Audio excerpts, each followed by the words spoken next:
पुन्हा काहीतरी चटपटीत खायला बनवलं. आता तुम्ही म्हणाल काय ही बाई रोज काही ना काही बनवत राहते, पण काय करू, पोटाचा सवाल आहे ना. त्यानंतर देवश्री फोन मध्ये बिझी होती. तिला म्हणतात देवश्री शेक हँड कर, लगेच शेक हँड, त्यानंतर हाय फाय आणि लास्ट बाय बाय. हे माझ्या पोरीला खूप छान पाठ झालेलं आहे. त्यानंतर रात्री ना मला बाहेर जायचं होतं, पण त्याआधी ना मस्त असे पावडे करून घेतले, सोबतच वडापाव सुद्धा केले.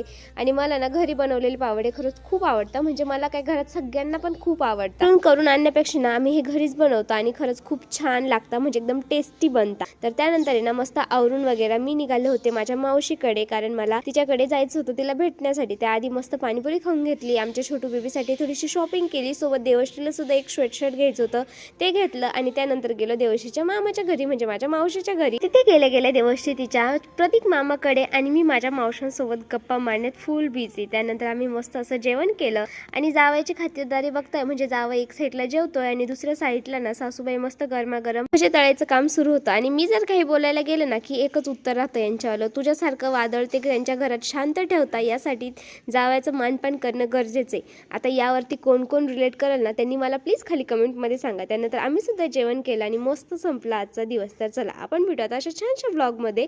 तोपर्यंत बाय.